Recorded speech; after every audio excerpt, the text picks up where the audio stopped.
Let's talk about something fun for a change today. Let's talk about dating. But first, answer this question. Why is dating important to you? Are you looking for a partner for a long term relationship? Or are you looking for sex, cuddling, and just a momentary break from your loneliness? Perhaps you want to boost your self esteem by interacting with attractive people and getting attention from them. Well, whatever your motivation to date is, it's perfectly normal, unless, of course, it involves harming another person. Anyway, if you're listening to this, then dating is most likely important to you in some way, but it causes some anxiety in you. So let's start off by saying that you're most definitely not alone there. Most of the people in the world experience social anxiety or embarrassment in certain situations. And when meeting with an object of sexual interest, it may be difficult to keep your calm. It's natural to be worried on a date, period. You may not notice this in others because most people do their best to hide their embarrassment, but answer this: what are you afraid of? Of the date itself or of the way you will look on the date? You know, that you'll show signs of anxiety on a date. Like, are you embarrassed of your blushing? Or even better, are you trying not to blush? Or are you trying to make your voice sound deeper, more confident? Or are you trying to make an impression of a really easygoing and open person? Then it is highly probable that you're trying too hard, that your efforts to hide your worries are exactly what gets in the way of your conversation. I mean, when you're completely focused on whether your voice is trembling and whether you're interesting enough for your date, it is difficult to keep the conversation flowing. In a computer metaphor, self control simply eats up most of your RAM and you start to freeze. As a result, you seem to have nothing to say, sitting there empty headed, feeling completely stupid. And if you begin to imagine how dumb you look at the moment, then you may fall into complete despair. Your partner might notice that you don't speak much, and he will respond to that. And you will interpret it as a verdict that you repel people, that you are unattractive. At this instance, you are ready to say that you have some urgent business and call a taxi home. Does that sound familiar? Well, when dating becomes such an excruciating experience, you're tempted to keep dating to a minimum or to give it up altogether.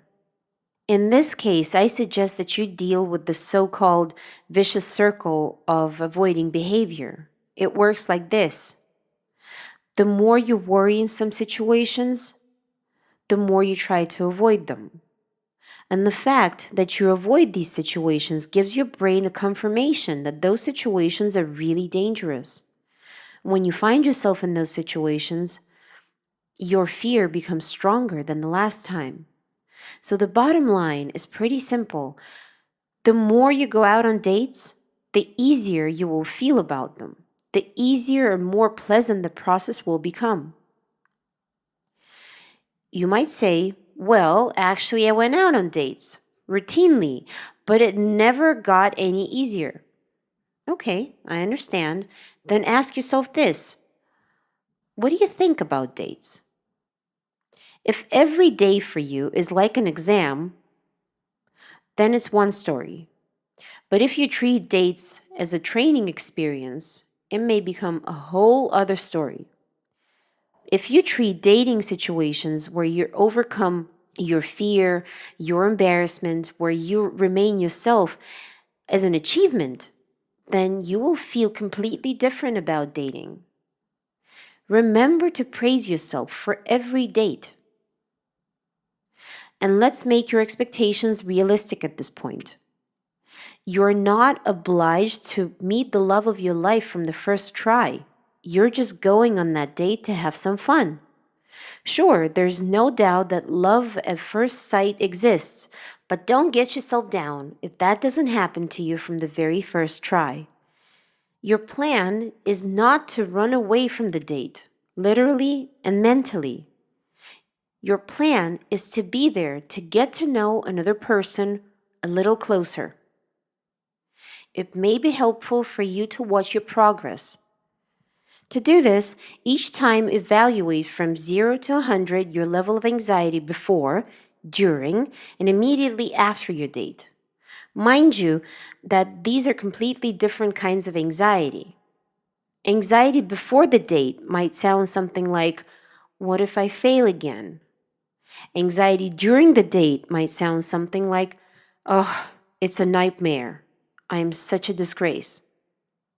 And anxiety after the date is when you go over all the details and try to remember when you looked stupid or not. You will be surprised to see that the anxiety before the date is often the strongest and most excruciating than anxiety during an event.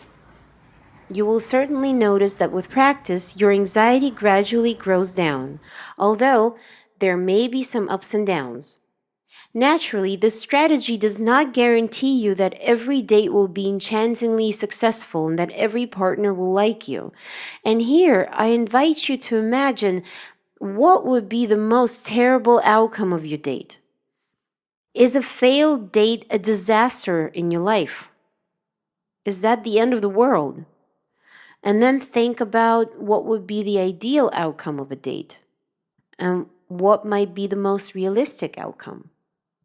Finally, you may find it helpful to keep in mind that you are not the only one being chosen at a date. You get to choose as well. Ask yourself during the date, what do I like about this partner? What don't I like about him? Would I like to spend more time with him? Am I having fun with him? Am I enjoying my time with him? Mind you, the more you focus on your partner, the more you loosen the grip of your self-control, the more fun you will have. And the idea that you too can refuse a person will make it easier for you to survive a possible rejection. Well then, have happy dates, have fun dates, have a wonderful remainder of your day, and we will see you next time.